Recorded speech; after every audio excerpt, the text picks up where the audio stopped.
Hi friends. Thyroid கர்ப்பத்தை பாதிக்குமா? கர்ப்பமா இருக்கிற பெண்கள் ஏன் தைராய்டு டெஸ்ட் பண்ணணும்?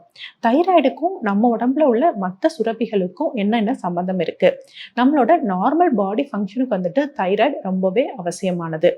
அப்படி மதருக்கு தைராய்டு பிரச்சனை இருந்ததுன்னா குழந்தைய பாதிக்குமா? இந்த மாதிரி டவுட்ஸ் இருக்கிறவங்களாம் இந்த வீடியோவை பாருங்க. தைராய்டு அப்படின்றது பட்டர்ஃப்ளை ஷேப்ல இருக்கிற கழுத்து பகுதியில இருக்கிற ஒரு சுரப்பி தான். ஸோ இந்த தைராய்டு சுரப்பி பார்த்தீங்கன்னா T3, T4, TSH அப்படின்ற ஹார்மோன்ஸ் ரிலீஸ் பண்ணிட்டு இருக்கு.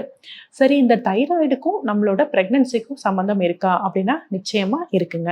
ஏன்னா குழந்தையோட மூளை வளர்ச்சிக்கும் நரம்பியல் வளர்ச்சிக்கும், அதாவது சென்ட்ரல் நர்வஸ் சிஸ்டம் டெவலப்மெண்ட்டுக்கு பார்த்தீங்கன்னா இந்த தைராய்டு ரொம்பவே அவசியம். ஸோ அந்த தைராய்டு ஹார்மோன் நார்மலாக அம்மாவுக்கு சுரந்துட்டு இருந்தாதான் பேபிக்கும் இந்த பிரெயின் டெவலப்மெண்ட் நல்லா இருக்கும். ஏன்னா நிறைய ஸ்டடீஸ்ல பண்ணியிருக்காங்க. முன்னாடியெல்லாம் செக்கப்புக்கே வராத மதர்ஸ்க்கு பேபிஸ் பார்த்தீங்கன்னா அவங்களோட பிரெயின் டெவலப்மெண்ட் அஃபெக்ட் ஆயிருக்குன்னு பார்த்துருக்காங்க.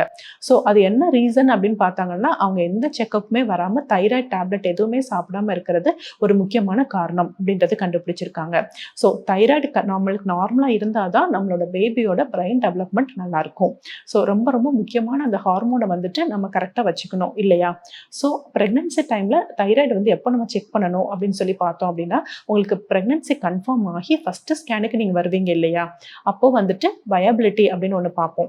ஸோ உங்களுக்கு பேபியோட துடிப்பு வந்திருக்கா அப்படின்றத செக் பண்ணுவோம். செக் பண்ண உடனே டாக்டர்ஸ் உங்களுக்கு சில பிளட் டெஸ்ட்லாம் அட்வைஸ் பண்ணியிருப்பாங்க. ஸோ அதில் பார்த்தீங்கன்னா முக்கியமான ஒரு டெஸ்ட் பார்த்தீங்கன்னா இந்த தைராய்டாக இருக்கும். தைராய்டு நம்மளுக்கு நார்மல் ரேஞ்சில் இருந்தால் தான் நம்மளோட பேபிக்கும் அது நார்மலாக போய் சேரும். ஏன்னா பார்த்தீங்கன்னா ஃபஸ்ட்டு ஒரு 5 months அம்மாவுக்கு என்ன தைராய்டு ஸ்டேட்டஸ் இருக்கோ அதுதான் நம்மளுக்கு நஞ்சுக்கொடி மூலமாக பேபிக்கு போய் பேபிக்கும் நார்மலாக செக்ரீஷன்ஸ் வர மாதிரி பண்ணுவாங்க.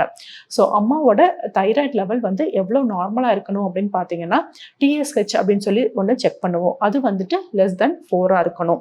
அப்படி இருந்தால் தான் அது நார்மல் ரேஞ்ச் அப்படின்னு சொல்லுவோம்.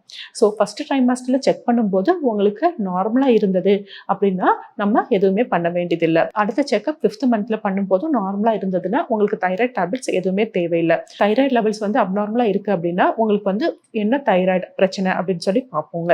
தைராய்ட்லயே 2 டைப் ஆஃப் தைராய்டு ப்ராப்ளம்ஸ் வரலாம். ஒன்று ஹைப்போதைராய்டு இல்லாட்டி ஹைப்பர் தைராய்டு. தைராய்டு சுரப்பி ஒன்று கம்மியாக சுரக்கும் இல்லாட்டி ஜாஸ்தியாக சுரக்கும். என்ன டைப் ஆஃப் தைராய்டு ப்ராப்ளம் இருக்கோ அதுக்கேற்ற மாதிரி உங்களுக்கு டாக்டர்ஸ் ட்ரீட்மெண்ட் கொடுப்பாங்க. மோஸ்ட் இம்பார்ட்டன்ட் தைராய்டு ப்ராப்ளம் என்ன அப்படின்னு பார்த்தீங்கன்னா ஹைப்போதைராய்டு அப்படின்னு சொல்லுவோம். இந்த ஹைப்போதைராய்டில் பார்த்தீங்கன்னா thyroid stimulating hormone TSH level ரொம்ப ஜாஸ்தியாக இருக்கும். அதாவது நான் சொன்னது நார்மல் ரேஞ்ச் 4 to 5, அதை விட ஜாஸ்தியாக இருந்துச்சு அப்படின்னா அதுக்கேற்ற மாதிரி உங்களுக்கு ட்ரீட்மெண்ட் கொடுப்பாங்க. ஸோ TSH வேல்யூ பொறுத்து தான் நம்ம டோசேஜ் எவ்வளவு அப்படின்றது கணக்கிட முடியும். இந்த டோஸ் எப்படின்னா நம்ம தைராக்சின் இல்லாட்டி எல்ட்ராக்சின் அப்படின்னு சொல்லுவோம். அந்த மாதிரி தைராய்டு டேப்லெட்ஸ் உங்களுக்கு கொடுப்பாங்க. ஸோ 12.5ல இருந்து 200 மைக்ரோகிராம்ஸ் வரைக்குமே டோசேஜ் இருக்கு. இப்போ உங்களோட லெவல் எப்படி ஜாஸ்தியாக இருக்கோ அதுக்கேற்ற மாதிரி டாக்டர்ஸ் உங்களுக்கு டேப்லெட் கொடுப்பாங்க. தைராய்டு டேப்லெட்ல முக்கியமாக நீங்கள் ஞாபகம் வச்சுக்க வேண்டியது ஒன்று தான். தைராய்டு டேப்லெட்டை டெய்லி காலையில் நீங்கள் மறக்காம வெறும் வயிற்றுல ஒன்று சாப்பிட்ற மாதிரி இருக்கும். காலையில் எந்திரிச்ச உடனே ப்ரஷ் பண்ண உடனே ஒரு டேப்லெட்டை போட்டுக்கோங்க. அடுத்த ஒரு 1/2 hour இல்லை 1 hour கழிச்சு தான் நீங்கள் எந்த சாப்பாடுமே சாப்பிடணும். ஏன்னா இடையில ஏதாவது சாப்பிட்டீங்கன்னா தைராய்டு டேப்லெட் வேலை செய்யாமல் போயிடும். அது மாதிரி தைராய்டு பிரச்சனை இருக்கிறவங்க பார்த்தீங்கன்னா காலிஃப்ளவர், முட்டைக்கோசு, ப்ரக்கோலி அந்த மாதிரி ஐட்டம்ஸ்லாம் மோஸ்ட்லி அவாய்ட் பண்ணிடுங்க. அடுத்து எப்போ நம்ம தைராய்டு செக் பண்ணணும் அப்படின்னு பார்த்தீங்கன்னா, முதல்ல உங்களுக்கு தைராய்டு இருக்கு அப்படின்னு 3rd monthக்குள்ள செக்அப் பண்ணி கண்டுபிடிச்சிட்டாங்கன்னா திருப்பி 5th monthல இன்னொரு தடவை ரீசெக்அப் பண்ணிக்கோங்க. நம்ம சாப்பிட்ற டேப்லெட்ஸோட லெவல்ஸ் கரெக்டாக இருக்கா அப்படின்றத மட்டும் பார்த்துக்கோங்க. கரெக்டாக இருந்தது அப்படின்னா அடுத்து போஸ்ட் டெலிவரி ஆனதுக்கப்புறம் ஒன்ஸ் நீங்கள் செக் பண்ணால் போதும். ஸோ இந்த மாதிரி தான் தைராய்டு லெவல்ஸை நம்ம கரெக்ட் பண்ணிட்டு செக் பண்ணிட்டு வரணும். இவ்வளோ இம்பார்ட்டன்ஸ் கொடுக்குறோமே தைராய்டுக்கு, அது தைராய்டு வேல்யூ அப்நார்மலாக இருந்துச்சுன்னா என்னென்ன பக்க விளைவுகள் வரும் பேபிக்கு அப்படின்னு சொல்லி பார்த்தீங்கன்னா, ஃபர்ஸ்ட் நான் சொன்ன மாதிரி பேபியோட மூளை வளர்ச்சிக்கு ரொம்ப முக்கியமானது இந்த தைராய்டு ஹார்மோன். ஸோ அப்படி நார்மலாக இல்லை நம்மளோட வேல்யூஸ் அப்படின்னா பேபியோட brain development, mental development first affect ஆகும். அடுத்து செகண்ட் பார்த்தீங்கன்னா நிறைய பேருக்கு ப்ரீடம் டெலிவரி ஆகிறதுக்கு சான்சஸ் இருக்குங்க.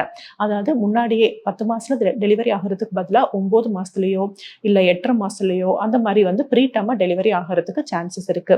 ஒரு சிலருக்கு பார்த்தீங்கன்னா அபார்ஷன்ஸ் வரலாம், மிஸ்கேரேஜஸ் வரலாம்.